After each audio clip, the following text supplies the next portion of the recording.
Good morning. Good morning. I'm Bev Pierce. Thanks for joining us today for our stress overload event. Thank you to our panelists for being here. Thank you to our in-person attendees, and thank you to the many people who are joining us today on Zoom. Oh, the camera's up there. It's my pleasure to introduce our moderator today, who's been gracious enough to volunteer his time to moderate the session today. John Dolan, broker owner of Dolan O'Rourke Real Estate, our current president of the Risk Management Committee and a member of our DEI committee. I'm going to turn it right over to John. Thanks, John. Thank you, Bev. All right, good morning. Welcome to Stress Overload in Real Estate. How is everyone? Stress. No stress. We're going to work on that. All right. So I am thrilled to be moderating this morning's discussion. This is the first time we're conducting a broker agent forum in this hybrid format. So as with anything, we have a nice full room today. We have a lot of people who are attending through Zoom as well. Welcome to all of you. And I just wanted to take a moment to thank Anne and Bev and the rest of the staff here at RIAR for their hard work in bringing us this and so many other educational opportunities. While this is a very exciting step forward, blending the in-person and virtual forums that we have, I do ask that we all just exercise some patience with us for anything that might be unforeseen that comes up. Bear with us. We're doing the best we can with the resources that we have, and we appreciate your patience. Today's program is jam-packed with top-notch and timely information. I am honored to share the floor with our speakers, and I'm confident that the information that they are sharing with you today will have a positive impact on your business. I look forward to learning from their knowledge and expertise, and I'm sure you all do as well. To that end, we will do what we can to answer some of the questions that they may have at the end of each segment, but please recognize the time is limited. So please be clear and concise in your questions, and we'll do our best to address whatever we can with the time that we have. All right, that is really enough out of me. So let's get this started. I am here to share the new ANSI appraisal rules and how they impact your transactions. I am very pleased to introduce Jamie Moore and Susan Kelly. Jamie is the owner of Jamie Moore Appraisal Services, and Susan is the CEO of Appraisal Services and broker owner of Phoenix Realty. Thank you, Jamie and Susan. Thank you, John. Thank you, John. Good morning, everyone. Good morning. Good morning. Miguel, you were here too. So just to start, Susan, I'll go back and forth with this a little bit. I tend not to do as many appraisals regarding ANSI rules as Susan and her staff do. But to just start, ANSI is an acronym that stands for American National Standards Institute. And what's happened is the Institute wants us to all be in compliance. And when I say all, I mean the Builders Association, the appraisers, anyone in the industry that is measuring homes. We've never had a standardized way to measure before. So that said, this is the standardized way. You may find that there are appraisers that have been using this standard for the last 10 years. I know that the instructor that I had when we had to take classes for this has been doing it for years. You may find that some appraisers you meet still don't know what it is and they haven't taken the class yet. So if they haven't, unfortunately, they're going to be behind the curve a little bit. So standardized measuring now kind of means I take this with me everywhere I go. So this is a laser, and now what I have to do is make sure when I'm appraising properties that have multi-levels that I'm using the laser on the upper levels that may have slanted ceilings, that kind of thing. I guess that's the most important thing for you to know.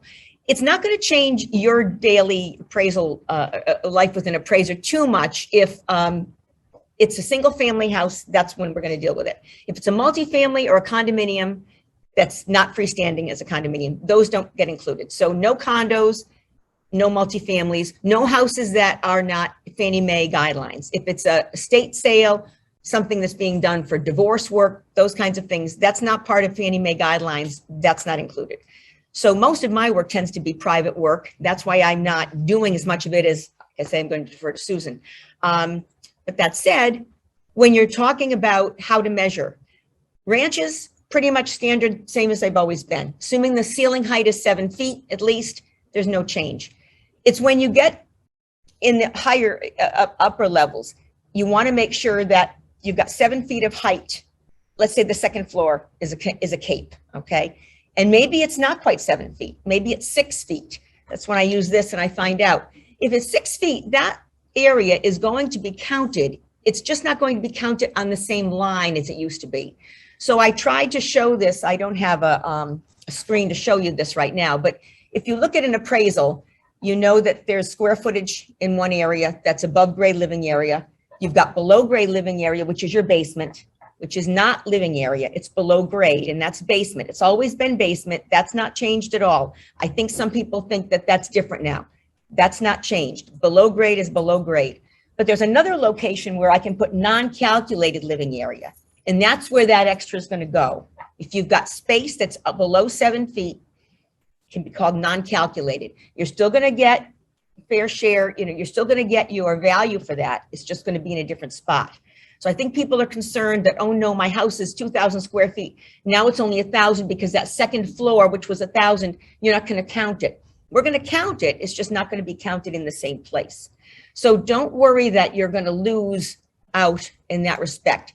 There's some nuances, but for the most part, it should all still be put on the appraisal in some form. Things that you want to kind of also be aware of are staircases that were like large open entry foyers. Well, if you look at the field cards from the assessor's office, sometimes those cathedral ceilings have already been taken out. You might find there's a big square in the middle of the building sketch, and that would be for that 2-story. So we were taking those out before anyway, for the most part. So that's nothing really new. Now it just might be a little bit more defined, because if I'm using a laser now, whereas before I was doing it more eyeball, now I'm going to have specific, I'll have specific numbers that I'm working with, trying to round up within, they want it within the inch. I mean, we'll do what we can do with keeping the measurements as tight as we can. So the staircases, was already coming out a bit. Basements were never included. Like I said, you've got ranch style homes, which will not be affected really at all because it's only one level. Colonials that are full 2 level, they're not really affected unless they've got a lot of extra cathedral area. And on that note, yeah, you're just mentioning the colonials too, and keep in mind those contemporary colonials too. And sometimes we get confused what a contemporary colonial and a raised ranch.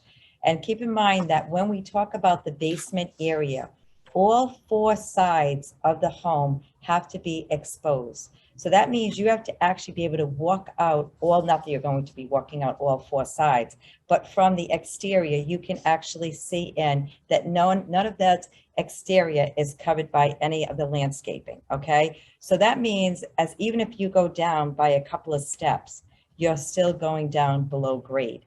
So that's probably one of the biggest challenges that we see. But when Jamie mentioned a colonial, we do have ones that are contemporary colonials that appear as the entire home is above grade.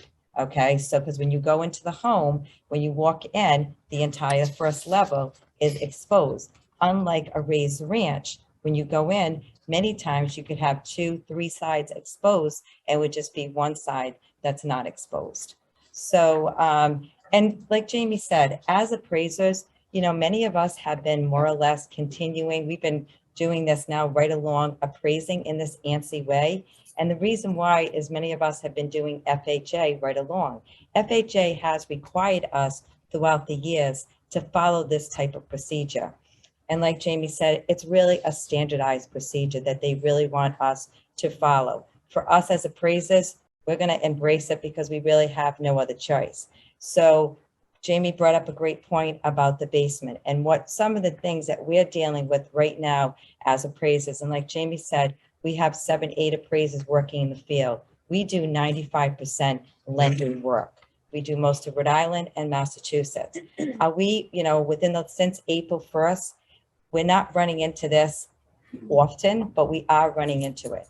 And unfortunately, we're running into it in areas when it comes to the basement. And we just did 2 homes back in April that the homes were listed at 2,100 square feet. We went in and they were only really 1,100. Okay, so they were sold at 2,100 square feet. So that homeowner now is looking at their home because no matter what, you can give basement credit. Okay, some basements, as we know, we can go into some basements, they're nicer than above grade.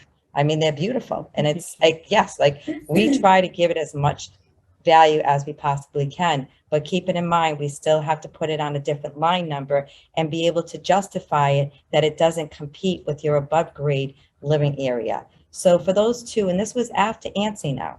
So this is even, you know, despite everything we're talking about.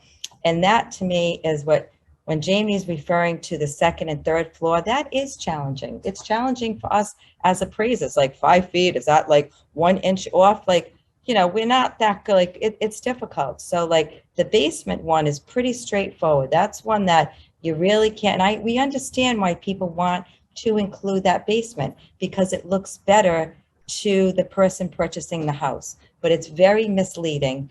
And then it makes the MLS misleading as well. So. Yeah, it actually, bringing up that about MLS, because your price per square foots are going to be very off. And that's a problem too. You're looking at, how come that's such a, you know, low price per square foot, or how come that's such a high price per square foot if you don't have the right calculations in there? And one other thing with that too is when we pull reports from the MLS, and a lot of times, you know, when different, you're putting in all your information and you're putting it in because you're doing it for that. Wow, I want this to really like explain what the house looks for. We're going in and we're just extracting data. And we do these algorithms, we run absorption rates, we run so many different reports on all of that information that's put into the MLS on a daily basis. So if that in one town, and this was one town, a small town, if we have 2 or 3 comps that are skewed that price per square foot, that will change your entire price per square foot for that town. So what we're communicating to our lenders is misleading. Okay, so we have to think about that as appraisers. Our confidence that we get and our credibility to our lenders is what we put on that report. And we really have to believe in the numbers. And as much as we were kind of like this ANSI thing is coming at us, we had no choice. We have to do it. And you know, Rhode Island, we actually do pretty good in Rhode Island with our MLS. We do quite a bit of work in Massachusetts, and it's even more challenging. So we are on the right road here. It's just a matter of having things like this that we can explain why it is so important. Yeah, very true. One thing I wanted to also note about ANSI is that there is a caveat with this. If you have a house that's a berm house, there are very few of these in the state, but I've appraised 2 of them where you're basically into the ground, houses that are built kind of in ground, and they're not all above grade. There's exceptions. You don't have to use the ANSI rule in that respect. You can, I can basically write a declaration into my appraisal that I could not follow ANSI guidelines because of the situation that the house is. So there are ways to get around this if necessary. The banking industry or the lending industry doesn't really want us to, you know, use that declaration on a regular basis, but it is there for those that need it for situations like that. I know that there are some homes that the first floor may actually just be about 6.5 feet, may not even be 7 feet. So that could be a situation as well. But for the most part, I really don't think this should be something that concerns people too much as far as that you're not going to get full value for the house that's there. I don't know if there's anything else particular you want, any war stories? Well, no, because honestly, I think that as much as we'd like, I don't want to repeat it again, but as much as we wanted to push back, it's also when you're dealing with the Builders Association, and this is the way they're measuring. If you're dealing with the architects and you're doing new construction, it's just a matter of making it more credible, because right now when we're appraising homes, and like Jamie said, in terms of our appraising, okay, and many of you have seen the grid, and we analyze these grids all day long, okay, and you have 3 places that you can put your living area. So it's critical that on the MLS, that is matching up with our information, because like any other technology during our appraisal process, now we can press a button and we can tell what all the other appraisers have done on that property. So if all those other appraisers are taking from, some are taking from MLS, some are taking from Town Hall, and some are actually measuring. So when we met with Fannie and Freddie, they're upset with this. Like they say, there is no reason why I should be receiving 12 appraisals with 12 different GLAs. So that is their point, and they're absolutely right. We're all going into a ranch or a colonial. We should be able to come out with somewhat of a similar GLA, and that's really what was prompting this. So, and I know some people heard that not all of the lenders are requiring, like Freddie's not requiring it, but Fannie is. That really doesn't matter when it comes down to how you're actually going to put that information into the MLS, because at that point, you have no idea who's going to be buying that home.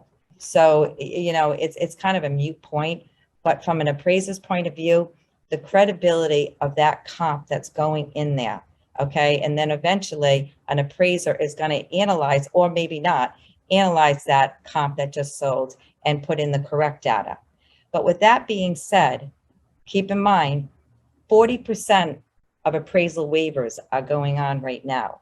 So there are many transactions that are happening that an appraiser will never get full hands-on and actually go into that home now. So that is an uptick in what, Jamie, I think you and I were in Washington and we thought, they were like, oh no, there'll never be more than 12%.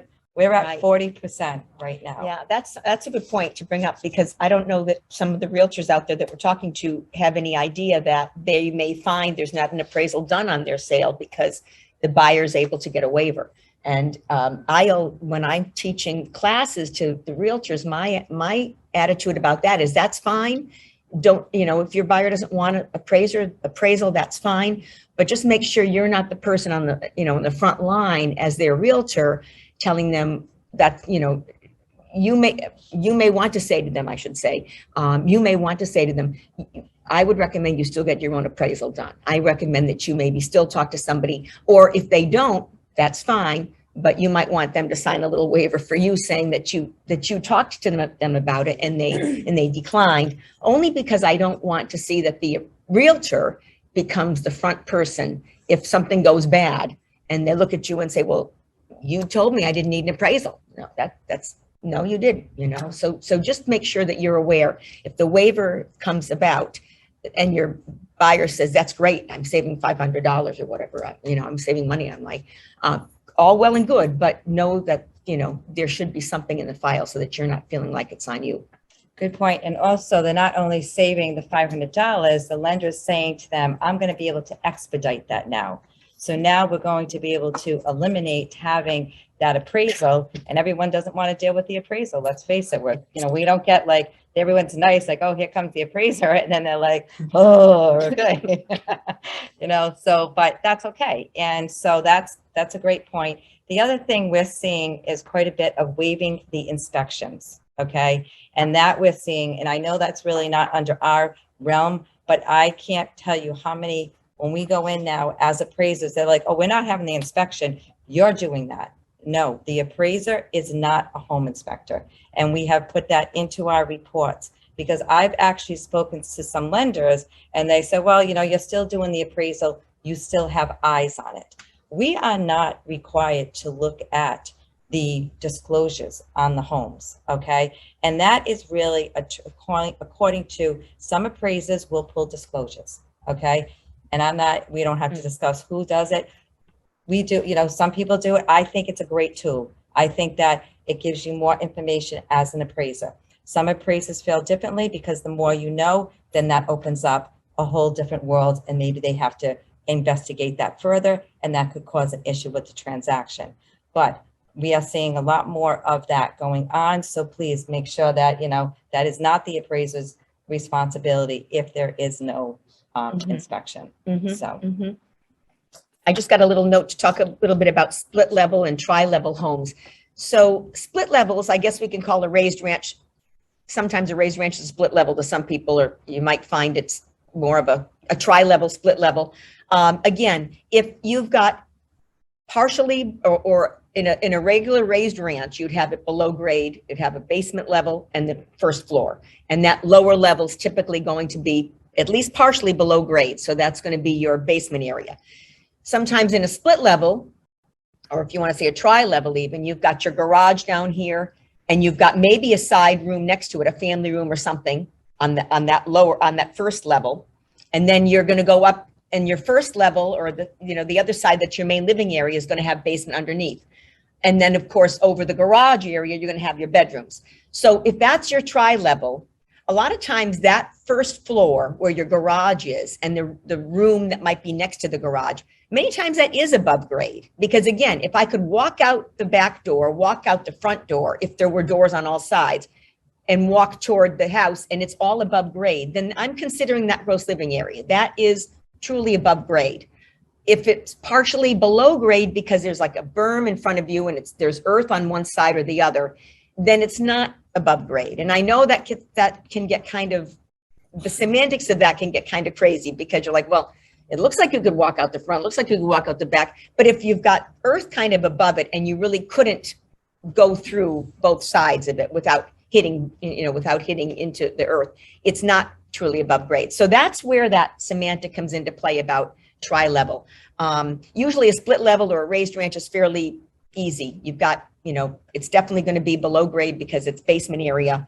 Even if it's a walkout basement on the backside, sometimes you've got 3 sides that are walkout. Well, I always say, if you can't walk out all 4 sides, it's not gross living area above grade. So split levels, tri-levels, I know that's where you get kind of the most. And also, you can always call and ask. If there's ever a question, there's enough appraisers, enough people out there, take a picture of it. It's not that like, hey, am I supposed to be including this? Am I not supposed to be including this? And it also is only for first-time homes, right? Not second-time homes. Is this for ANSI? For ANSI, I think if it's a single, I don't know. Second-time homes. Okay, I wasn't sure about that. I think a too. second home too. Yep, I Just think- not if it's, because it's going multifamily. Fannie Mae. Okay, Not all right. but not multifamily. Okay. Yeah. So any questions about the ANSI that we might have here in the room that, before we kind of just. Yeah. So the question was, how accurate is town hall data typically? When someone's looking at the building sketch online, say you're using that in your listing, when you do your CMA, or even when you input it into your MLS system, is that information accurate? And I'd say usually it is, it should be. I mean, you going by the tax assessors is better than just going off of, sometimes I'll see that the information is incorrect in MLS and I'll look and it'll say information supplied by the seller or by the owner. Well, the owner is going to want to tell you what the owner wants to tell you. Right. But if you go by the tax assessor's field card, at least there's a credibility, there's, you're not going by, you're going by third party, which is a little bit more helpful. Some tax assessors, though, I don't know if it's still common in some areas, but it had been that they would include the lower level in a raised ranch in their GLA. Tax assessors had been doing that, and that was obviously, they want the number higher. But that's not right. So you may find that that's a situation that you're still seeing, is including the bottom of the raised ranch in the gross living area. But I'd say if you go by tax assessor, if you've got no other real good guideline, that's the best guideline to go by. But if you're doing the listing, you should measure. Well, I mean, like if they're doing, if you're listing, I mean, I would, if I'm a listing, as an listing agent, I just feel it's a responsibility to the homeowner, because you have the tax assessor and we go by that all the time.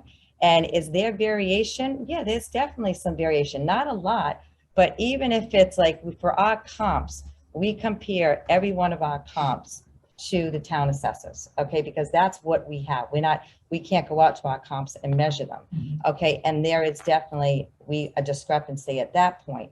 But for our subject property, and this is what we would hope, that we would love to know that the realtors actually measured that property, to actually go out and that we know that they actually did what we did, because, I know it's not that hard. I mean, this thing that Jamie has works fabulous. And it's also the credibility to your homeowner and to the buyer to say, this is the true living space, because really when it comes down to it, you can do anything you want to that home, but really the value comes down is to your living space. I mean, really you can add to it, you can increase it, but in terms of us doing our calculations, it's, the size of the home. So that's very helpful to us if we ever knew that the realtors are actually measuring and not taking the information from a homeowner and verifying it, because remember, the tax assessors do not have to follow ANSI. So they haven't been following the systems. This has not been a standardized system for individual towns. And we have and Jamie will definitely agree that there are certain towns that are right on the tax assessment, right on. There are certain towns that we know as appraisers that they're going to be a little off, and that you just kind of learn that as you're working in certain areas. There are a couple of questions Oh, good. online. The town appraisers, vision appraisal, Mhm. et cetera, do they use the standard? Could people be using the wrong information by not measuring it? And where do they find the ANSI guidelines? I think we have it on the Oh, website. Yep. ANSI guidelines, we have copies up here, and I'm sure Ann will send that out. Yeah, Absolutely. yeah. And they're on our website as well, Yeah, at the yeah. RI Realtors website. So Vision, so Vision, like Northeastern, so correct me if I'm wrong, they are not, now as of April 1st, they're required. Right, but So beforehand, they Mhm. did not follow that system. It was just the Builders Association, the architects, there was certain, the American Standard, right. but it wasn't actually implemented to the assessors. So that is something that, Going forward, that information will be more accurate to follow the ANSI guidelines, but you're right. right, but with that being said, not to really kind of, but are they required to do it because they're not doing loans for Fannie? This was put into place because Yeah. of Fannie. So Right. you're still going to get pushed back at the towns, because what Jamie just said in terms of the tax rate, and I'm not saying that that's how it works all the way. That could be a reason why they might do that. And then you also look at the Warren Group, and they put everything together as well for their living space. Mm. So you're still going to see, to answer your question, okay? So you might still see in the assessors department as of April 1st, if it's not implemented that they have to follow the standards, we're being told because of a loan and the transaction. Jamie does a legal work for an estate. She does not have to follow ANSI. Right, right. So there will be. Can you talk about the definition of a bedroom? Is a Oh. closet, a window, what's required to make it a bedroom? All right. This is All like a right. lifelong question, right? All right. This is So Good is one. the house on a sewer line? That's the most important thing, okay? If the house has a septic system, the bedroom count is based on the septic design. So if you've got a 3-bed septic design and you've got 4 bedrooms in that house, it's really a 3-bedroom house. Doesn't matter if that other room has a closet, has a window, it's a 3-bedroom house. So that's an easy one. If it's septic, go by the septic design. And those- that means you have to pull that information. Yeah, And it's on actually file. have that. Okay. And it's online, and you can call me and I'll let you know how to find it. If it's on a sewer line, I say to people all the time, I don't care how many bedrooms you have as many as you want. If there's a window and it's, accessible egress wise, closets, I realize a lot of homes, especially on the east side, older stock homes that didn't have closets in all the rooms. I don't necessarily think we need to see a closet in a room to call it a bedroom. I think that if you've got the access through the window, that's important. And that's kind of how I look at bedrooms. Right. And it has changed. Our philosophy, when I first became an appraiser in 2008, you had to have a closet. It was like, oh, no closet. It's changed. You go into stores, they have these beautiful armoires and whatnot. You don't need a closet. It's got to be common sense. You go into a home, you can feel, is this a bedroom? If it's a closet, no, that's not a bedroom. It's like Jamie said, it has to have proper egress in and out. If it's below grade, that's a whole nother thing. Yeah, that's really not a bedroom. But if you have proper egress, it can be a bedroom in terms of it. But in terms of upstairs, that philosophy has changed. Now we're saying that as 2 appraisers sitting right here, that we cannot speak for every appraiser out in our industry. There are still appraisers that will say, I think there should be a closet in a bedroom, and that we can't. Yeah. But from Jamie and I and our appraisers, our little world that we live in or work in, that we do believe that doesn't make sense. That was probably a little bit more of the old school of thinking, and that we shouldn't really be looking at that because we're not really evaluating a home the way it should be. So we've said we've changed our ways about it. And as appraisers, we can do that.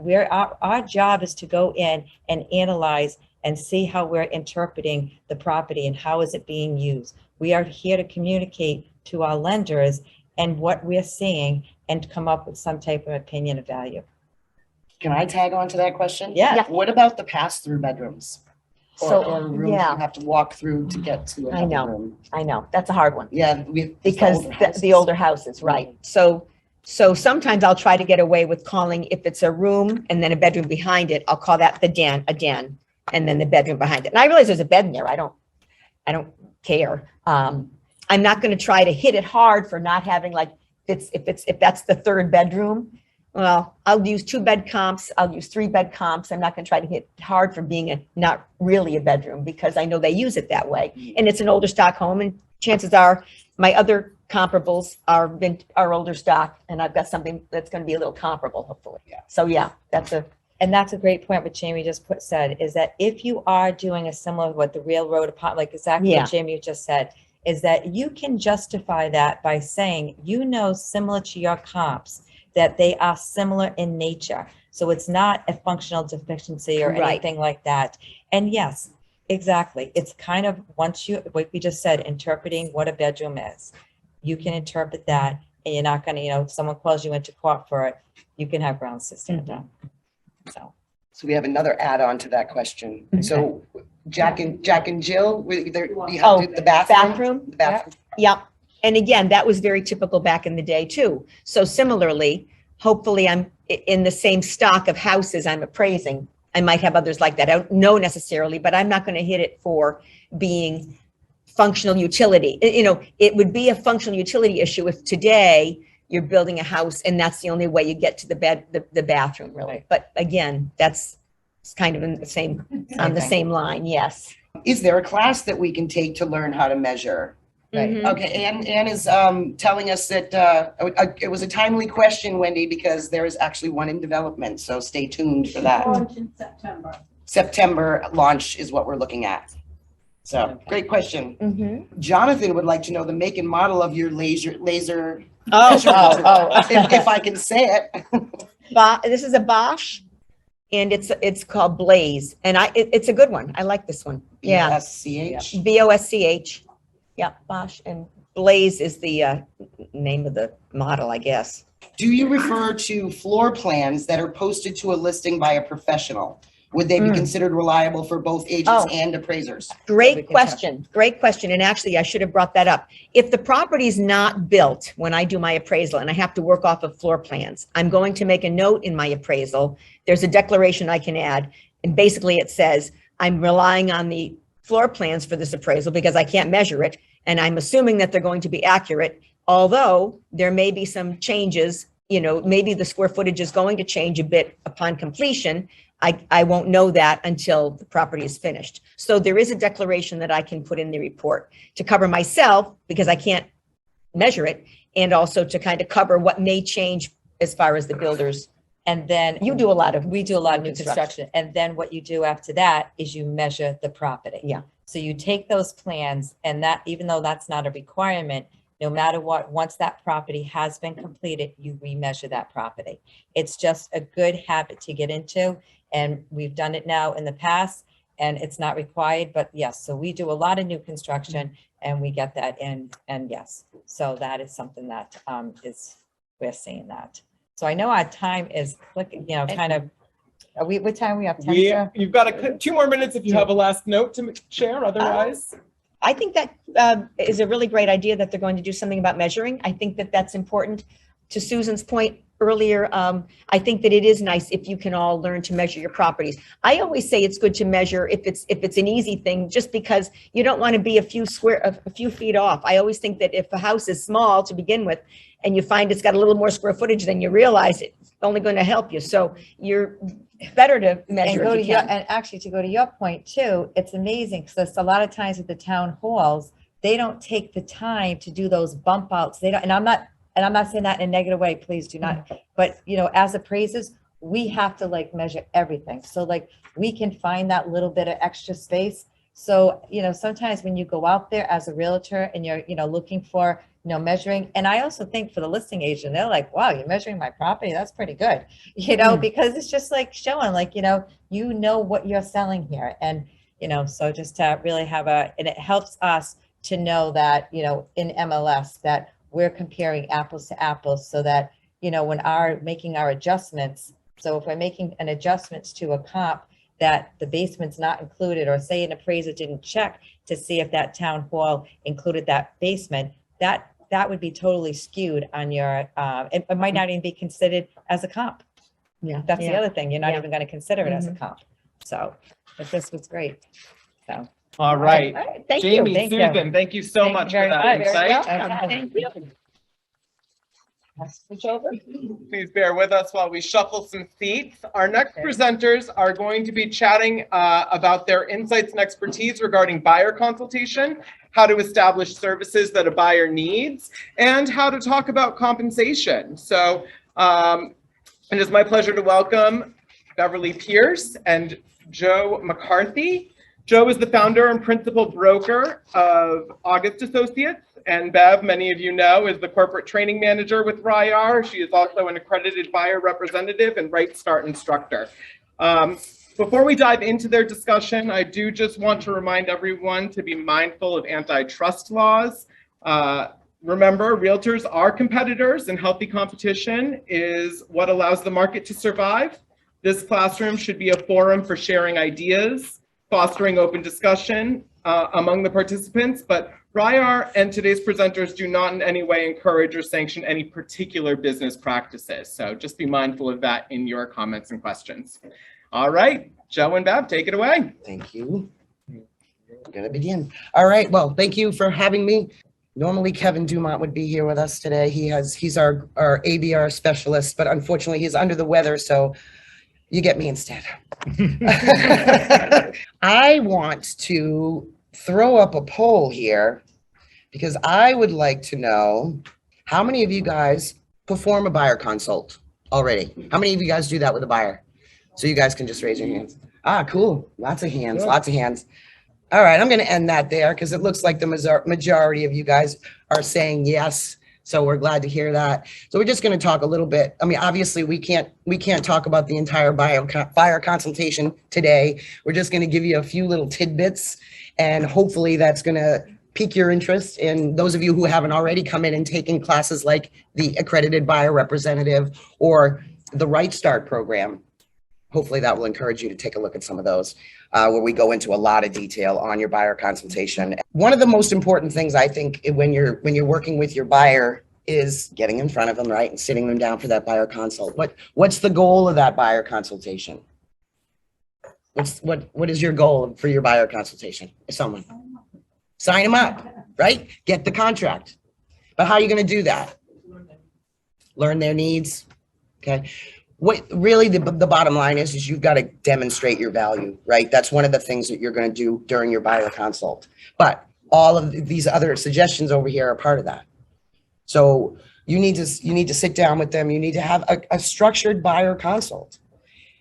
I know in my experience in the past, there have been a lot of people who'll go in, they'll sit down with their seller clients, and that appointment's an hour, hour and a half, 2 hours, right?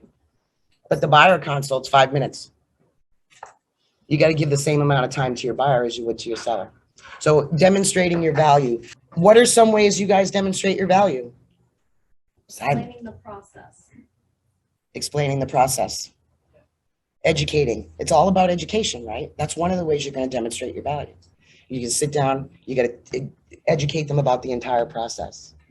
If I could add, and perhaps you may want to poll this as well. How many people actually have a presentation for their buyers as they do for a seller? When they go out for a listing, you know, generally have a presentation all prepared, going through your list of services. Do you do the same thing for a buyer consult? Good. Good. Good. Lots of yeses in the room. We got the good folks coming in. We got some, Excellent. I got some thumbs up online too. So great. So yeah, you need to have that presentation. You got to you got to present, demonstrate your value.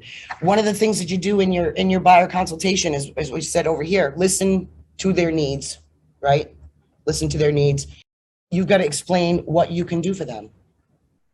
What can you do according to state law, code of ethics, office policies?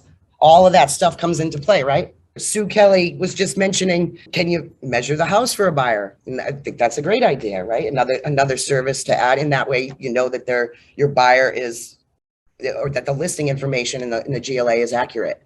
So great idea. Why not, right? So you've got to think about the law, the code of ethics. You've got to think about your office policies and your own personal policies, right? All of that is going to dictate the way you conduct your business. And that's something that you need to convey during that buyer consult, right? And the end result there is to get that contract. How many of you guys, I don't know if I put the poll in here, but how many of you guys use a buyer contract?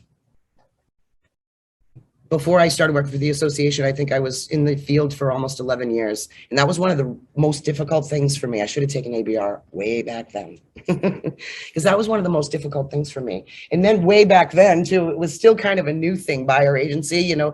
So buyers weren't used to signing contracts. And I can't tell you how many buyers I worked with without a contract. But I can also tell you there are several times where I wasted a lot of time and energy on transactions that never went through because I didn't have a contract. So if I were to go back to selling today, there is no way I would work with anyone. I wouldn't work with my own sister without a buyer agency contract. All right. And again, one of those things during the buyer consultation that I'm going to explain to my buyers is the importance of that contract, not only for my protection, because they don't care about that, right? For their protection as well. There's a lot of reasons why, and we want to get paid, right, Joe? Mhm. We want to get paid. Now, one of the things about that some people mistake a buyer representation agreement is different than the state required mandatory relationship. The mandatory relationship agreement is much different because you're just basically going to use that in the beginning to exchange information, to see if you want to represent that particular buyer. Just because they come and they may be a referral or whatever, you may not have that compatibility or they're not realistic in what they're trying to achieve. So do you want to spin around at the price of gas today, which was brought up to my attention today, and take a buyer out that really is not going to achieve? Because I don't know about you, but I'm measured on how successful my last transaction was. And that's how I measure my success in achieving the goals of my client, whether it's a buyer or a seller. Your contract is, that agreement spells it out. As a broker, you should actually change it up a little bit. You may want to implement different policies and procedures on how you train or treat a buyer. What is your protocol? Each of us can have our own. The basis of the buyer agreement that Raya has produced, and thank you for this document, but you can emphasize and go to your legal and have more things put on it. What's going to separate you from your competition at this point? And then that's when we come into compensation. How many people actually put in that practice with the exclusive buyer representation, whatever MLS pays? How many people do that? Do you actually put a percentage in there? Or is it whatever? Because if you're doing that, your business model is kind of falling short because you're letting a selling broker and the seller actually make you tell you what you're worth to the equation. They have no idea what your relationship is with that buyer, how many times you've taken them out, how many hours you spend, whether you offer additional services to your buyer. And you're letting someone decide your worth? I don't know about you, but no one decides my worth except myself and my client. Moving forward, your compensation is crucial to your success, is it not? So if it is, then you should be making each time you go out the door. And your clients know this because they all work. So they know whether they're a achieving a project or a goal or what have you at their job, they know what they're being compensated at the end of that achievement. Do you? In most cases, you don't.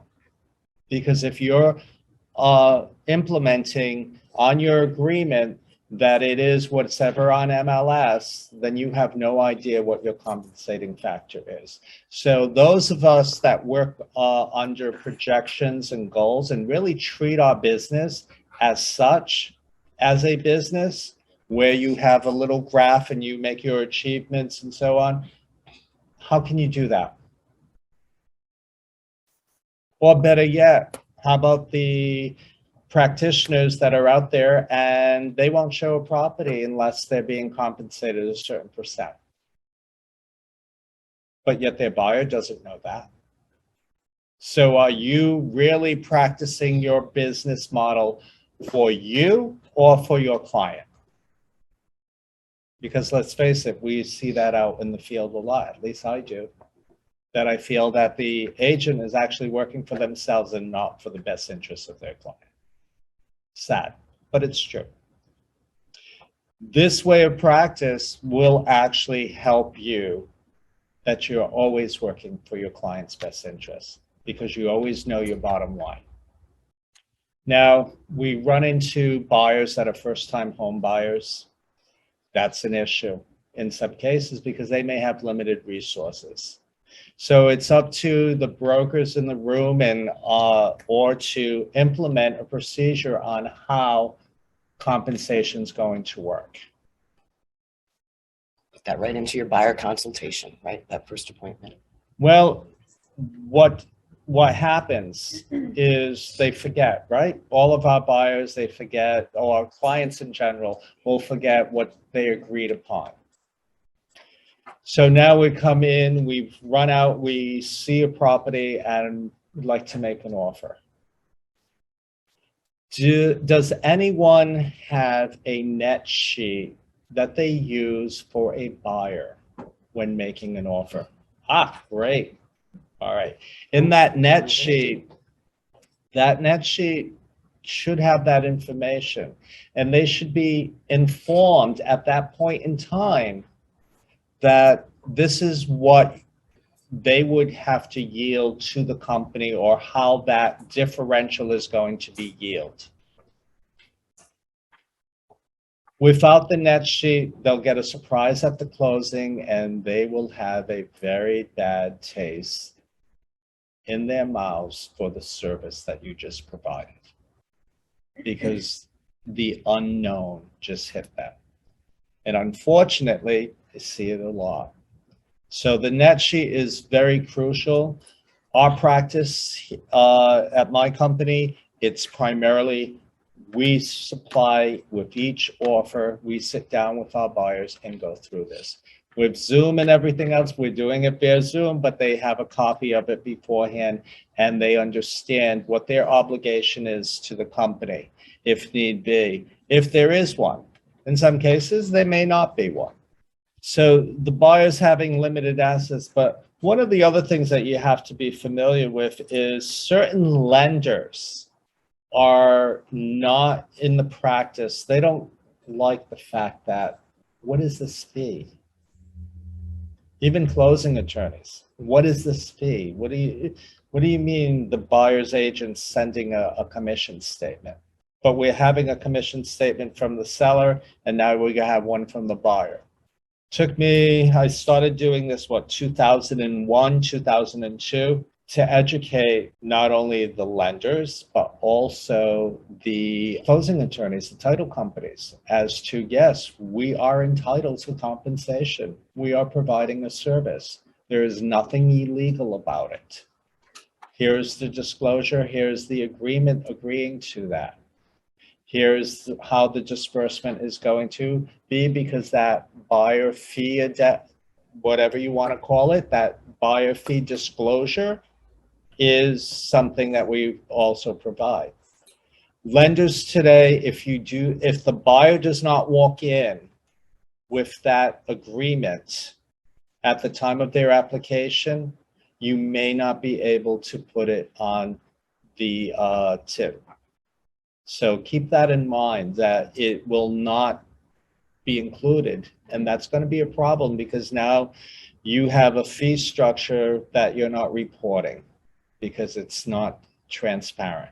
So make sure that you may want to adopt again that a document signed by your buyer that actually indicates what that differential is and that it will appear on their till, on their closing, on their CD. How many of you actually have a business plan? Few, A few. a few. Oh, we got a Can- few online. A few online. Not as many yeses as the last questions. Moving forward, do yourself a favor, create one. Why are you in business? Maybe you have a goal that you want to meet. Maybe you want a new roof for your own home. Maybe you want to take that special vacation. How do you do that? If you do not put it into practice from the beginning, how can you measure your achievements?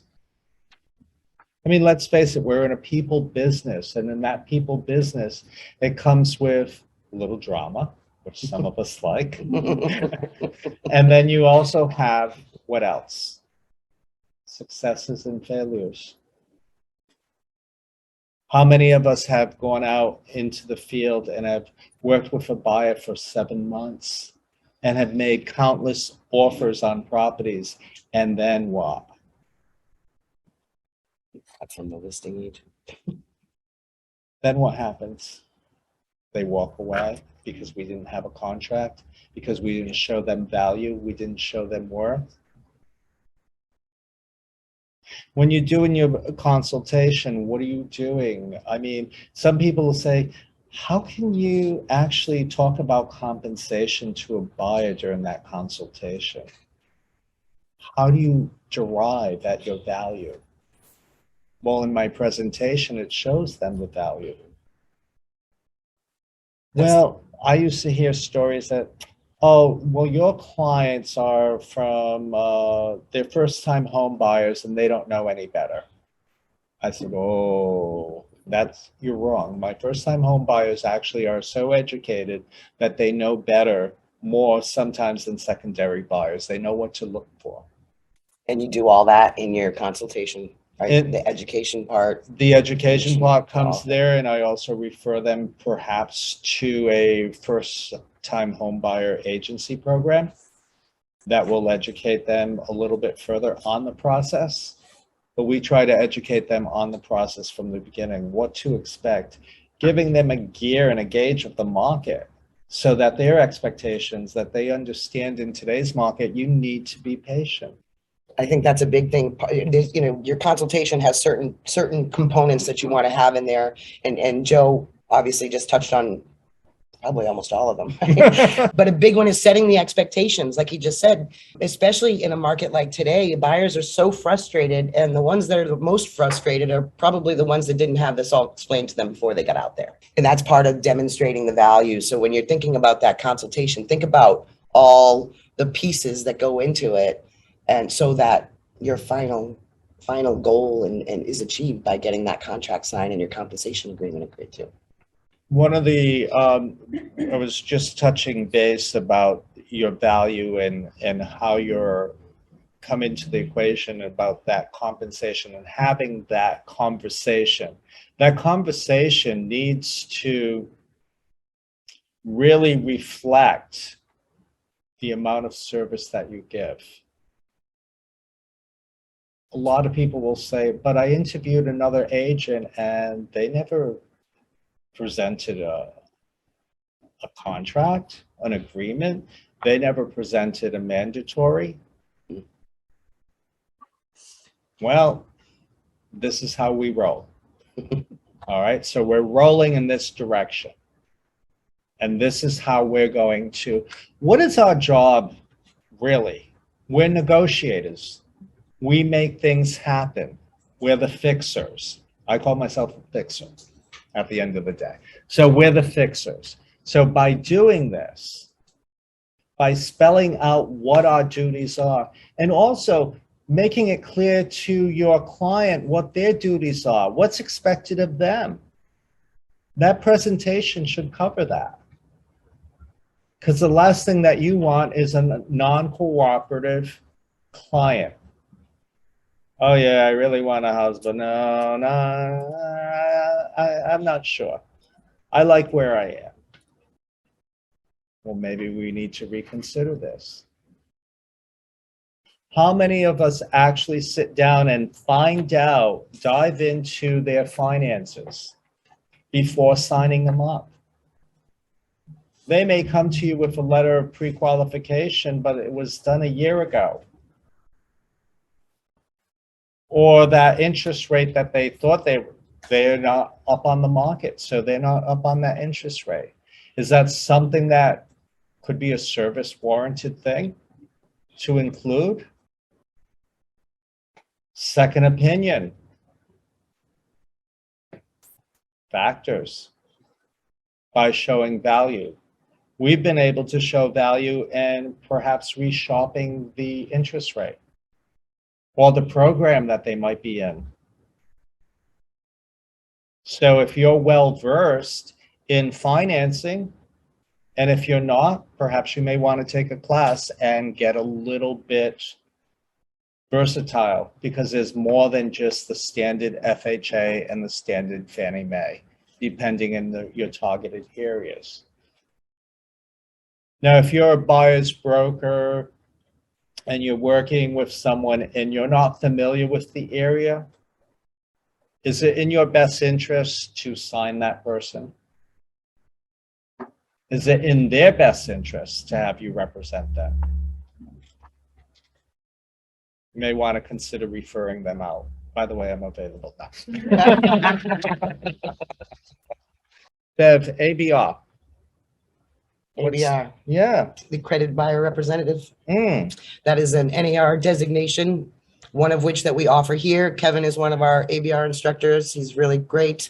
October, right, Ann, is the next session that Kevin will be teaching. I said earlier, I wish I had taken it a long time ago. I don't know what made me wait so long. It's a fabulous program, and it goes into really great detail on working with the buyer, demonstrating your value, the counseling session. One of the things that I always ask people in that class is come up with one word that you or your people close to you would use to describe you. Use that to try to develop your value. You know, we all have that unique quality. So that's one of the things that I talk about. But again, that's coming up in October. There's another course that's relatively new to RI Realtors, and that's the Right Start program. And that is another NAR course that we have, you know, customized for Rhode Island, because obviously things are a little bit different here. Ann and I both present that class, and it covers like from the start to finish, pretty much everything you need to know about getting into the real estate business. And I know some of you here are veterans, but it's actually a really great course, just kind of refresh things and give you another new perspective on things. So that's coming up September. I don't think it's on the calendar yet, but that's going to be starting in September. So take a look for that. The ABR materials were just all updated. In fact, all of us instructors just had to go through another train the trainer session not too long ago. And, you know, of course, it focuses on the buyer consultation, but it's also talking about focusing on the compensation piece. A lot of people have probably heard about the DOJ lawsuit and all of that. So, you know, in the event that something occurs with that, we could be in a situation where it's not guaranteed anymore. So, you know, even an MLS listing, they've kind of adjusted the materials to kind of address that. So if you've taken ABR before, there's new stuff there. Excellent. I know I didn't do as good a job as Kevin would have. I kind of was last minute, but what did we miss, Joe? What did I miss? What did you miss? Actually, We do have a couple of questions. well, we can go that and a couple of questions and then maybe no surprises. Already passed that out. Okay. All And right. perhaps people online, do they have that? I will send, Joe has a handout for us that I will share with everyone in the chat in just a little bit. Let's see. Wendy asked about the net sheet. Is there a standard net sheet? And I know that RIAR does not have one. for a Raya buyer. has not, but on the no surprises, it will give you a couple of pointers that you may want to consider in producing your own net sheet at this point in time. And might be something for the Forms Committee to consider moving forward, seeing that they do a seller's net sheet at this point, but they do not have anything for a buyer. So to answer that question, that no surprises may give you some pointers on that. And I advise that you sit down with your broker, those of you that are not brokers, and go through and set up some kind of policy and standards. It's time to tweak it. I don't know the last time. I'm tweaking mine as we speak. As the industry changes, you may want to revisit your policies and standards. Next question. What do we do if the lender or the attorney refuse to include the buyer side commission addition into the closing cost if we're trying to use a closing cost credit to pay for the additional fee? Valid question. In most cases, did the lender know about the agreement prior to? If the lender knew about the agreement and it is written in your purchase and sales agreement, I will stand firm on it and say, no, it has to come out of there. It was agreed upon.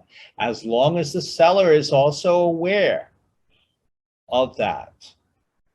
Because keep in mind that the Code of Ethics, Section 7, has a provision within it that it states that you were not to be compensated by more than one entity or more than one person. So that's where that buyer fee disclosure form may cover some of that. You may want to include that so that the seller is also aware of that compensating factor. They don't have to be aware of your agreement per se.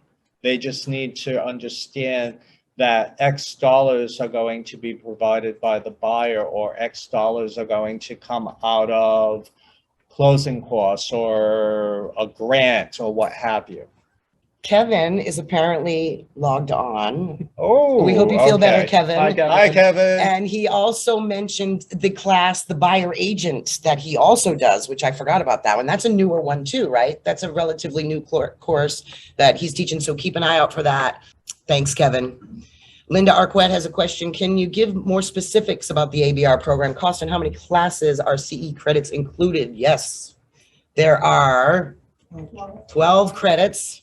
They're all core credits. It's a 2-day program, which while we're doing it on Zoom, we break it into 4 segments. So I think the one in October it's a Zoom session. So it's going to be 4 sessions. It begins on October 8th. $199 is the cost for the program. And if you look, it's on the calendar beginning October 8th. You'll see stuff come up on social and stuff too in the coming weeks. But the full description is out there. So if you want to take a look at the calendar, the October course calendar, you can see more information on. And on the website, the designation information is there as well. We are working on bringing the ABRM here, which is the ABR program, but geared towards the managing broker. So that's a new designation that will be coming up by the beginning of the year. Do you include the compensation statement in the purchase and sales or as an attachment? Or an addendum? It is not included into the purchase and sales agreement because it's no one else's real responsibility but except for your buyer client. So the agreement itself is not included. However, you may have or elect to have an addendum to your exclusive buyer representation. And that addendum could have wording in it that will perhaps the word supersedes the agreement and continues being an obligation. That buyer fee breakdown could have language in it that it's to be where those funds are coming from and how that's going to be achieved. So those are things that within your brokerage and legal counsel of your brokerage can set into that document just to cover yourself, because the buyer broker representation agreement, if you go over, if those of you that are familiar with the document in section 9, when it speaks of compensation, all right, you have many realms. You can do a flat fee up front. You can do a percentage. You can do 2 chicks and a hen. No. But at the end of the day, at the bottom, it speaks of how the compensation is going to work. It also indicates in this agreement in letter E, 9E, brokerage firms shall not accept compensation from more than one party, even if permitted by law, without disclosure of all parties and the informed consent buyer.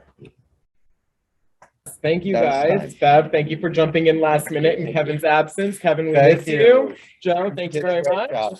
While we shift seats here, I just would like to introduce Linda Delatch. She is going to be sharing information about the importance of professional courtesies in the field.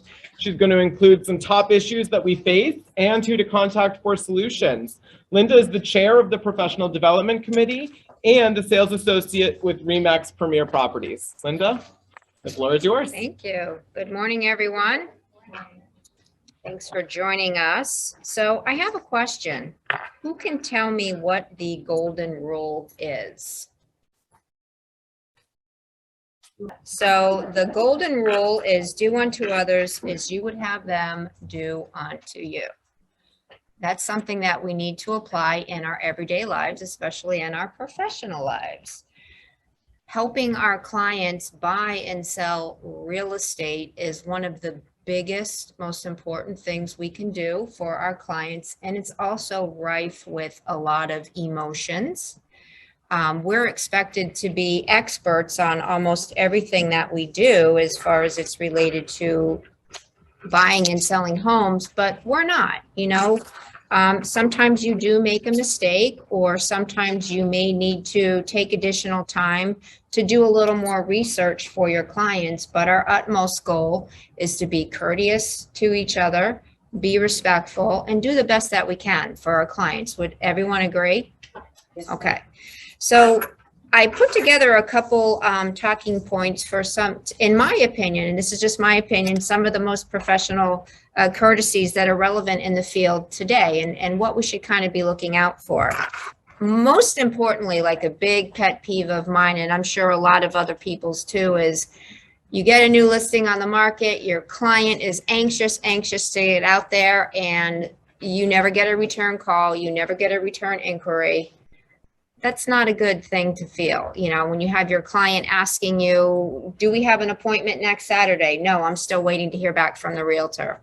So I know everybody's busy, but we always want to make sure that we're being courteous to our colleagues, and we are making those return phone calls and those emails to get our clients into those homes.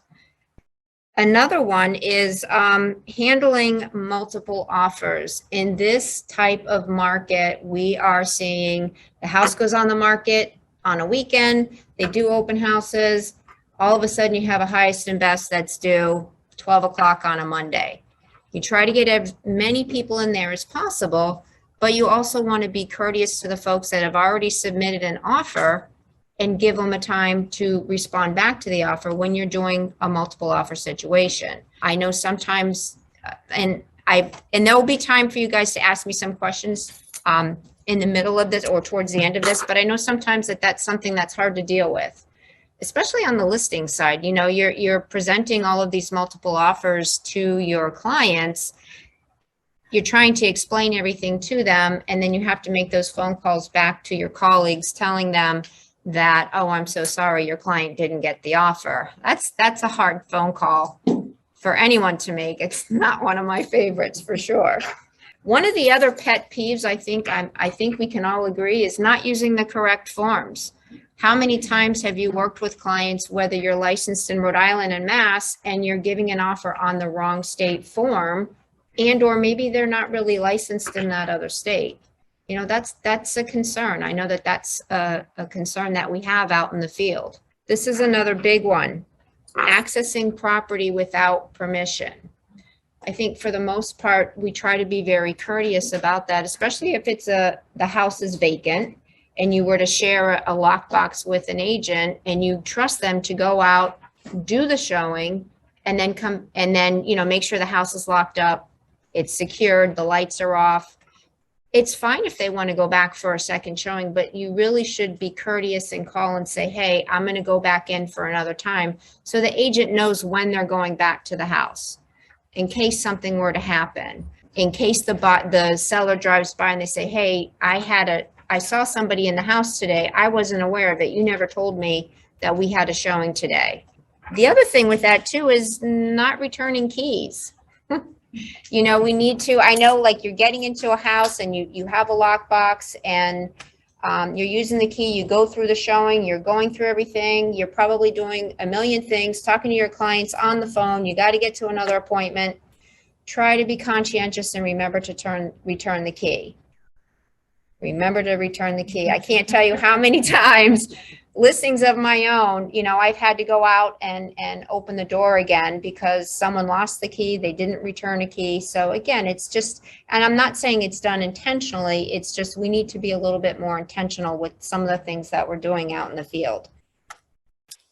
What was the other thing? Social media, that's a hot topic. I know a lot of the stuff that we do for advertising and promoting ourselves, personally, professionally, doing repost of our colleagues' listings. You kind of need to toe the line a little bit on that because the lines are really blurred. And even us looking at it, sometimes you don't know, is that really your listing? Is it another realtor's listing? I know that we've had some complaints and stuff about that. So you want to just be conscientious about what you're posting online. Definitely want to share it, but just make sure that there's some note in there that it's not in fact your actual listing. One of the other things too, so I don't know how many people know this, but I mean, first and foremost, if you have a problem with a colleague, whether it's a personal problem with one of another realtor or a colleague, or an issue with your client, try to resolve it on your own with them directly. If you can't, the next person you should really go to is your broker. Your broker is your advocate. They're your mentor. Use them as a resource. If at that point you can't get any resolution and it's still an issue, there are other options available to you. Depending on what it is, if you have a legal question, you can get in touch with RIAR. We have a legal hotline here. Monica Staff chairs that. We have an FAQ page online for the legal hotline. There's a lot of good information out there, so you can use that as a resource. If there's a little bit more to that, get in touch with your local board. A lot of the CEOs of our local boards, they offer many services, and there's going to be some handouts for everyone that has this, like a little quick sheet. But we have an ombuds program. All of the boards offer an ombuds program. Does anyone know what an ombuds program is? So basically the ombuds program, in the simplest definition, is a third party connects with the other two people. It could be a simple phone call, it could be a Zoom, it could be an in-person, whatever you prefer. They do a mediation. They act as a third party. They bring the two parties together and they help mediate a conflict between them, and hopefully they're able to get a quick resolution to the problem.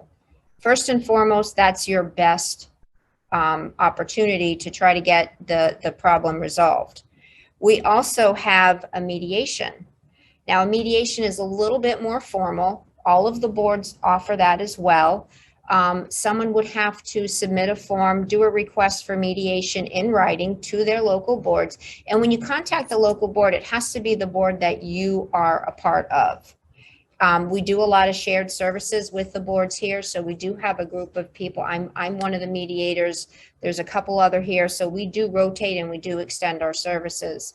I've sat on a couple of them successfully, and I can honestly say it's just a matter of getting the parties together, having them hash it out, because a lot of times it's a he said, she said, I had no idea this was said or this was done. So a lot of times if you get the people together, and as a mediator, you're acting as an independent third party. I'm not there to help them make a decision. I'm just there to help them guide and work their way through it and hopefully come to a resolution on their own. It's a little more formal than the ombuds program. You have to document it, and both parties have to agree in writing that that mediation was resolved within a certain time frame. If after that point, there's no resolution and it needs to go to the next step, then the next step would be grievance. And again, that's in writing. You can submit a grievance within 180 calendar days of when the grievance had occurred. You would contact your local board for that. You would submit that grievance in writing, and then the local board would assist you on following through the paperwork for the documentation, the procedures. The grievance committee would then meet, they'll take a look at it, and they'll determine if it is in fact a violation of any of the code of ethics. If that in fact then, if there is found to be a violation of the code of ethics, and it can't be resolved at that point, then they maybe could go to arbitration and or do a hearing. But these are all services that are offered with your local boards that not everybody may be aware of. So you do have avenues out here for support if you need it. The other thing that we have too, obviously MLS and RIAR, they're all here available. We have a great staff of people. If you have any questions or concerns with any listings, use of forms, technical assistance that you need. And then DBR. DBR is a format that you would use for any licensing questions. If you have any licensing questions or concerns, you could get in touch with them as well. And that's also online. And that would cover licensing, social media, and or advertising. One of the other things I think when we're out there, I mean, we all love what we do as real estate. You know, I mean, I've been doing this myself since 2005, and it's so rewarding. We meet so many wonderful people, all of our realtor friends and colleagues, our clients, they end up being family, but there's always issues and tensions sometimes in there because you're helping people buy and sell their homes. So there's always a lot of tension sometimes in there that you need to be able to handle and address. So a lot of times it's good to kind of, talk about it with your colleagues on how to handle a difficult client, if you will. I know, Joe, you were talking about the buyer sessions and everything before. Sometimes it's okay to, if you have a really super difficult client, it's okay to choose not to work with them anymore. They may not want to work with you either. But, sometimes you might be setting yourself up for more heartache or headache than you want to. Does anybody have any questions for me on some of the things that you're seeing out in the field for professional courtesies or issues that you might be coming up with? Do we have anything online, Bev? Yes, pet peeves. Love the pet peeves. Getting a text as opposed to a personal phone call when your client's offer wasn't accepted. Now, a standard of practice that I have for myself is I don't care how many offers I get, I acknowledge every one of them, whether, email, text. I'm not going to pick up the phone and call everybody acknowledging all the offers, but I do acknowledge them. I give them a time frame when I expect to get back to them so they know, because I know representing buyers, your buyers are on pins and needles wanting to know, was my offer accepted? I can't sleep at night. No, you know what I mean? Myself, I can't sleep at night. So I want to offer that same to my colleagues and their clients as well. I don't care how many offers I get. My practice is to always pick up the phone and speak to the buyer's agent directly and let them know that their offer wasn't accepted. I don't go into specific details on the offer that was accepted, but I let them know maybe why. The other offer had, more down payment or a stronger offer with a different type of financing. I give them something so that they kind of have a little bit of an understanding of why their offer wasn't accepted. And it's not done until you get to the closing table. I've also made those phone calls back to other buyer's agents because for whatever reason, the sale didn't go through with the first buyer at the same time. So you always want to be respectful and courteous of everyone's time and let them know they're, pick up the phone. It's very important to call. It doesn't take that long. Sometimes, I may leave a quick voicemail. I tell them, to call me back. I don't want to give all the details on a voicemail because I have a feeling the agent's going to want to give me a call. So I think it's really important for all of us to at least pick up the phone and have that phone call with our colleagues. It's very respectful. As long as you have some practice that works for you and works for your client. Like you said, a lot of people, and I don't know how many people heard the background discussion. Hopefully everybody did, but not everybody picks up the phone all the time. So there are other avenues for communication. The point is to contact them and let them know, call them, email them, text them. There's some people, like you said, that only text. Okay. Well, I do not do short text. I write a novel. It's like 10 pages of text. So it's easier for you just to pick up the phone and call me because you're going to be like, oh my God, here she is again. Stop with the message, but I'm detail oriented. I want to give details because I'm thinking you're going to have a question. I want to give you as much information as I can, anticipating some of the questions.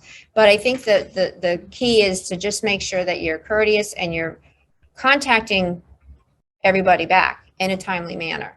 Yeah. There will also be handouts for everyone to take a look at too, Pathways to Professionalism. Bev was going to share that. And then just the quick little sheet that I put together on where to go for help if you need that. So with that, I would just leave you with one extra thing. Real estate is a reputation business. We can all agree with that, right? What we do today may affect our reputation in business for years to come. So be courteous, be thoughtful, be successful. Thank you everyone for your time. And thank you for yours. I appreciate it. Our final speaker is the Government Affairs Director for the Rhode Island Association of Realtors, David Salvatore. David is here to give a legislative update on what passed this year, as well as what did not, and how these legislative actions will affect your business. So ladies and gentlemen, please welcome David. Thank you, John. Thank you, everybody, for having me this morning. I will keep this relatively short.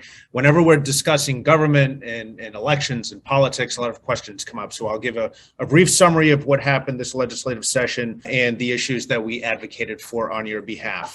So in front of you, you will have our legislative wrap up. During the legislative session, there were nearly 3,000 bills and or resolutions introduced. Think about that for a minute. There are 75 members in the House of Representatives, 38 members of the Senate, and nearly 3,000 pieces of legislation were introduced. That is a lot of legislation to review, and that's what I do between the months of January and June on your behalf. I look at every piece of legislation, and if there's an issue that impacts real estate, private property rights, I'm looking at it in the Government Affairs Committee, which is comprised of 13 members of the association. And we're again, deliberating these just based on, again, what the needs of the association are, what the needs of our members are, and again, preserving private property rights. So of those nearly 3,000 bills, 226 bills were tracked by the Government Affairs Committee. 150 bills were monitored. And as an association, your advocates were at the State House taking action on 75 of these bills. Whether we supported them, opposed them, there was some action taken by your association. There were 3 bills that were introduced on our behalf. One being, and 2 of them we were cautiously optimistic about when the legislative session started. The first one was during the pandemic. I'm sure you heard about a measure that we strongly advocated for, which was called permanent remote online notarization. This was something that was relatively new to the industry, but again, we had during the pandemic a lot of transactions happening digitally. And this was a measure that was not adopted in Rhode Island. You still needed that stamp, the in-person notary. And we worked with Secretary of State Nellie Gorbea on getting this pushed through during the pandemic. We started looking at, as a Government Affairs Committee, the number of states that had already implemented this business operation on a permanent basis. And what we found was nearly half of the states had already done this. So this legislative session, we reintroduced a bill that we introduced in 2021, making remote online notarization permanent in Rhode Island, and happy to say that this is now a permanent measure in our state. We are not, once again, 49th or 50th in the country to get something passed. We were almost there, though. So very proud of the success around remote online notarization. I'm sure that you hear a lot about in the field about affordable housing and housing opportunities. Something that we were very passionate about as a government affairs committee was making sure that property owners had the ability, without going through a lot of many layers of bureaucracy, in constructing accessory dwelling units on existing properties. And that doesn't always include the basement apartment. It could include a granny flat. It could include a detached dwelling on the existing property. So I'm proud to let you know that the state, and we had a hand in this piece of legislation, the state passed a framework piece of legislation for those cities and towns that want to allow, without going through the permitting process, an accessory dwelling unit. The property has to be no more than 20,000 square feet, and it has to be owner occupied. And again, when we talk about affordable housing in Rhode Island, we have, I think, a big opportunity to create more units. The data shows that we are tens of thousands of units short under the state's definition of affordability. So we know that this particular piece of legislation isn't going to solve all of our affordable housing concerns and opportunities in Rhode Island, but it is a step in the right direction, especially for folks who are seniors, right, who don't want to live in a 1,500 square foot or a 2,000 square foot home. They either can't afford it or they're empty nesters, and they want to be able to downsize and have an opportunity to age in place. We think this legislation allows for that to happen. We also look at some smaller family units and folks who might want to live in a smaller space.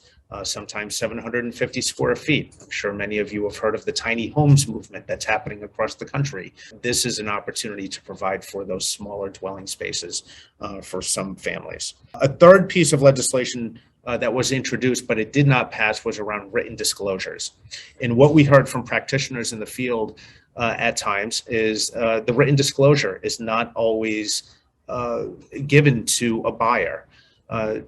We know that has to happen under law and DBR regulations, but that's not always the case. So we introduced legislation on behalf of the association, which would have increased the civil penalty from $100 to $1,000, and it would have also allowed the buyer to void the P&S.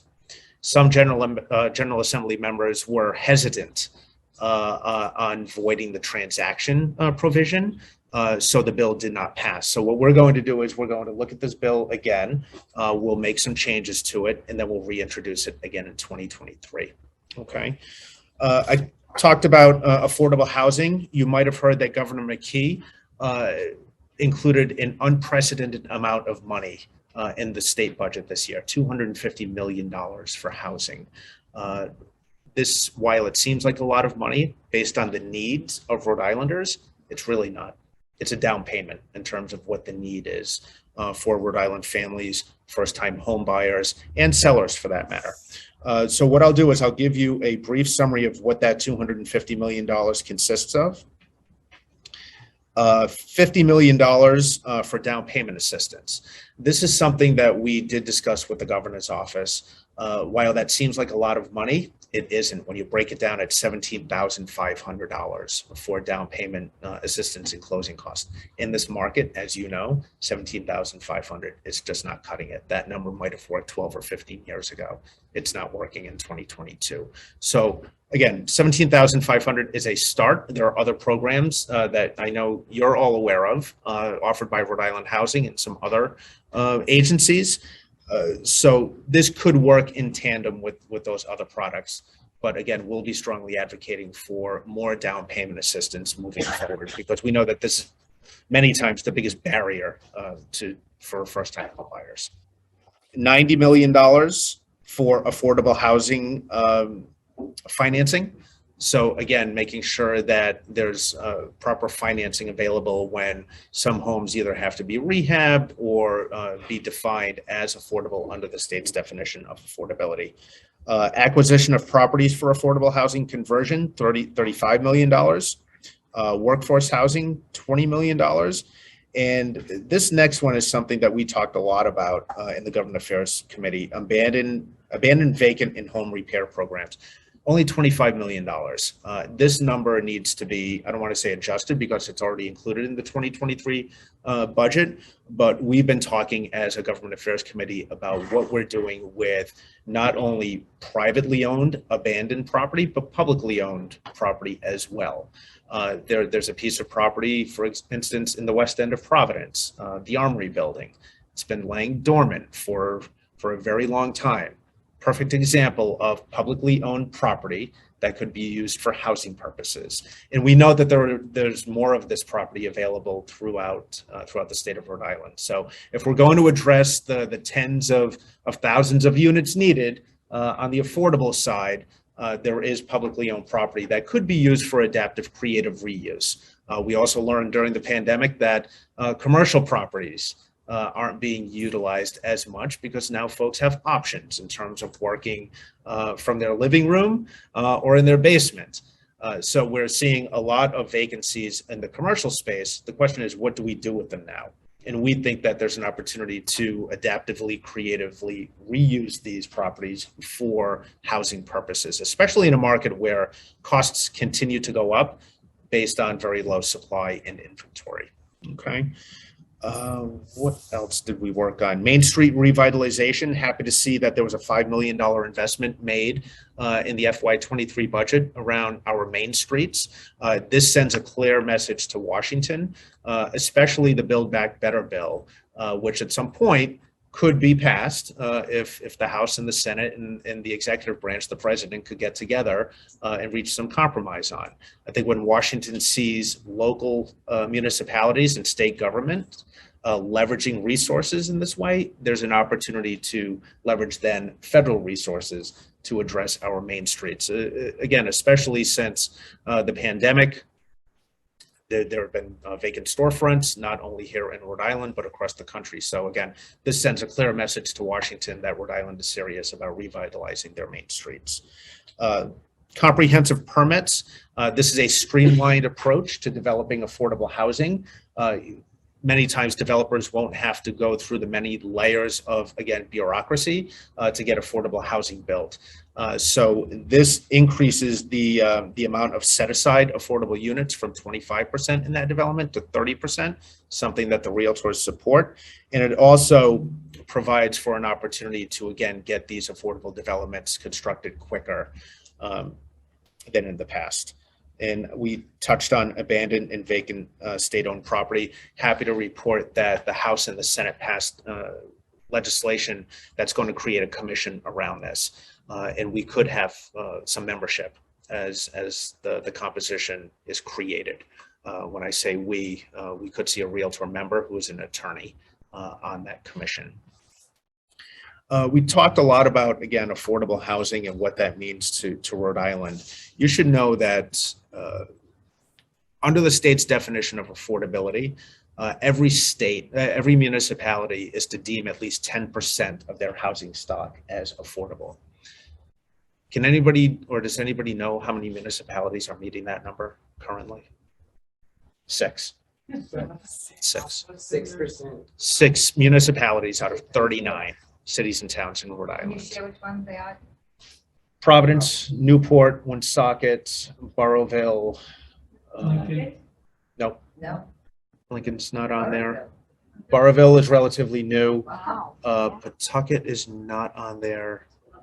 Central Falls, there's another one that I can report back to you. But it's the same 6 municipalities every year that are meeting that number. And many of these municipalities are well below 5%. So if we're going to talk about constructing places to live for people, giving people choices, thinking about a family's education and where they want to send their children to school, this is a big topic happening across the country right now, and how children are educated by zip code. we have to step up, I think, as a state, and it can't be the same 6 municipalities meeting that number. You might have seen recently in East Greenwich, there's a proposal to construct 410 or 420 units. There are between, I think, 25 and 30% of those units deemed as affordable, again, under the state's definition of affordability. And there's a lot of pushback in the town. And I can understand, what that means for a traffic congestion and what that could mean for taxes. We need more units. We need more housing opportunities. We need more, not only on the rental side, but we need more units on the home ownership side as well. When you look at Rhode Island's home ownership number compared to the rest of the country, once again, we're lagging. So it's based on area median income, and it's also based on folks who spend, I think it's less than 30% of their household income. Yeah, there's a whole formula around that, and I can send you the bill. It's called the Low and Moderate Housing Income Act. And there was a commission that we created that the House where we had a membership. We were a member. And there's also a commission that was created around land use and studying all aspects of land use in Rhode Island. We have representation on that commission as well. Speaker Shekarchi on the House side has made housing his priority. And happy to say that we have a wonderful working relationship with Speaker Shekarchi, and I'm confident that we'll continue to have good conversations with him and have a seat at the table in terms of crafting and shaping housing policy in Rhode Island. It could be deed restricted property, meaning that the deed of that particular house would have to meet certain income requirements by the occupant. Okay, so whether it's 80% of area median income or 100% of area median income, it falls under the state's definition of affordability. And I think there are some misconceptions of what affordable housing means to some people in Rhode Island. I can tell you that there are many folks who rely on housing vouchers to pay for their rent every month. That's considered affordable housing. On the home ownership side, if it's a deed restricted piece of property for that family who wants to be homeowners, that's considered affordable property as well. So it's not rental versus home ownership. It's based on that formula that's created by the state. Yeah, and there are some single family homes in Rhode Island that are deemed affordable that cost $400,000. He's right. Okay, it's again, doesn't sound like affordable, but again, it's based on income in that particular area as well. Yeah, I think when folks talk about the CPI and the high rate of cost for goods and services, what are they thinking about today? They're thinking about the gas at the pump. They're thinking about groceries. Inflation has impacted housing in a dramatic way, and we're feeling it in Rhode Island because the need is so great. I'm going to leave you with this. I have one question for all of you. How many of you know who your current state senator is? How many of you know who your current House of Representative member is? How many of you know who your local city or town council member is? Folks, you need to get to know these people. Okay, they are making decisions on your behalf that impact you not only as residents, but as business folks in Rhode Island. Get to know them, find out what they're working on, find out what they're voting on. If you don't, they could impact your business in a positive way or an adverse way. It could affect your personal life in an adverse way at times too, i.e. property taxes. So if you go on the Secretary of State's website, you can enter in certain personal information, and then a list of your elected officials will come up. But get to know these folks because, again, they're making decisions on your behalf. Very good. Thank you. Thank you very much, David. And a heartfelt thanks to all of today's speakers and our wonderful Realtor community for being both in this room with us as well as joining us on Zoom. It's truly been my pleasure to be a part of this broker agent forum today. And I believe, Anne, you may have some program updates or anything that you wanted to share with us? No? I just want to mention Bev is coming up to share something. that as you those of you that are on Zoom know, we did record the session. So we will post this within a couple of weeks or so on the website in our e-learning platform, Docebo, with all the handouts that we shared in the chat and that we shared on paper with you guys today. So keep an eye out for that. It'll be, again, both on the website, right, Carrie? As well as in our Docebo platform. So thank you again. Thank you, John.